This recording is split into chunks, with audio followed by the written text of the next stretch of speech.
Guys, അപ്പോൾ ഇതാ ഞങ്ങൾ ഫാമിലി എല്ലാവരും ചെറുതായിട്ടൊന്ന് ഷോപ്പിങ്ങിന് ഇറങ്ങുക കേട്ടോ. ഷോപ്പിംഗ് എന്ന് പറഞ്ഞാൽ തന്നെ നമുക്കൊരു പൊലിവാണല്ലോ. അപ്പോൾ അതിന് മാറ്റി ഒരുങ്ങി നിന്നപ്പോണ്ട് മമ്മി താഴെന്ന് വിളിച്ചറിയണ് പോകാനായിട്ടില്ല, ഇപ്പം എന്തോ അത്യാവശ്യത്തിന് പുറത്ത് പോയിക്കാണ്. പിന്നെ ഒന്നും നോക്കിയില്ല, എന്തായാലും ഇപ്പം വരണ്ടേ. അപ്പോൾ ഞാൻ എന്നെ കുറച്ച് നേരം കടത്തി ഉറക്കിന്നാലുള്ളൂ ആളൊക്കെ ആവാം. ഓൻ്റെ ഉറക്കമൊക്കെ കഴിഞ്ഞ് എണീറ്റപ്പോത്തിന് ഇപ്പം വന്നിട്ടോ. അങ്ങനെ ഞങ്ങൾ നേരെ വിട്ടു മഞ്ചേരിക്ക്. ഇപ്പോൾ ഒരു ഡ്രസ്സ് എടുക്കൽ എന്താ വെച്ചാൽ ഞങ്ങളെ കസിൻ്റെ നിക്കാഹ് വരുന്നുണ്ട്. അപ്പോൾ ആ വീട്ടുകാർ റെഡി ആയിട്ടില്ലെങ്കിലും നമ്മൾ മുന്നേ തന്നെ ഡ്രസ്സ് എടുത്തേക്കണം, അതാണല്ലോ അതിൻ്റെ ഒരു ശരി. നമ്മൾ ഡ്രസ്സ് എടുക്കാൻ എത്തിയത് നമ്മളെ മഞ്ചേരിയിലെ കസവക്കാട്ടോ. ആദ്യം തന്നെ ഉമ്മാക്ക് എടുക്കണം, അല്ലെങ്കിൽ പിന്നെ ഉമ്മ കൊയങ്ങിയാൽ നോക്കാൻ കഴിയില്ല എന്നാട്ടോ പറയണേ. പിന്നെ അതാ ഞാനിൻ്റെ ഫസ്റ്റ് ലിഫ്റ്റ് ആണേ. അങ്ങനെ ഞാൻ ഈ ജീവിതത്തിൽ ആദ്യമായിട്ട് ലിഫ്റ്റിൽ കയറി. അതിൻ്റെ ഒരു എക്സ്പ്രഷൻ ഒന്നും ഓൻ്റെ മുഖത്ത് കണ്ടില്ല കേട്ടോ. പിന്നെ ഞങ്ങൾ നേരെ പോയി ഉമ്മാക്ക് തെരഞ്ഞു. ഉമ്മാക്ക് ഫസ്റ്റ് നോക്കിയപ്പോൾ തന്നെ ഇഷ്ടപ്പെട്ട് അത് ഉമ്മ എടുത്തു കേട്ടോ. എനിക്ക് തെരഞ്ഞു, എനിക്കൊന്നും ഇഷ്ടപ്പെട്ട കിട്ടിയില്ല കേട്ടോ. അപ്പോൾ ഞാനുണ്ട് ഈ കുട്ടീനോട് ചിരിച്ചുകൊണ്ട് നിൽക്കണേ. അങ്ങനെ മോളൂനും ദിലൂനും ഒക്കെ എടുത്ത് പിന്നെ ഞങ്ങൾ നേരെ ബില്ലടിച്ച് നേരെ ഫുഡ് കഴിക്കാൻ വിട്ടു കേട്ടോ. കുറെ റെസ്റ്റോറന്റ് ഒന്നും തരാനുള്ള സമയമില്ലായിരുന്നു കേട്ടോ. വിശപ്പിന്റെ വിളിയാളം വന്ന് തുടങ്ങിയിരുന്നേ. നമ്മളെ കസൈൻ്റെ അടുത്ത് തന്നെയല്ല വുഡ് ബൈനിലാണ് കേട്ടോ നമ്മൾ പോയത്.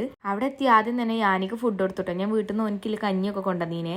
ഓന് ഫുഡൊക്കെ കൊടുത്തു. ഓൻ്റെ വയറ് നിറച്ചു. ഓനൊരു ബേബി ചെയറിൽ ഇരുത്തി ഞാൻ ഫുഡ് കഴിക്കാട്ടോ. ഞാൻ തുടങ്ങിയപ്പോൾ തന്നെ എല്ലാവരും നീച്ചു കേട്ടോ. അപ്പോൾ ഫുഡൊക്കെ കഴിച്ചിറങ്ങി ഇനി നേരെ വീട്ടിൽ. അപ്പോൾ ഇത്രയുള്ളൂ ഗൈസ്, ബൈ.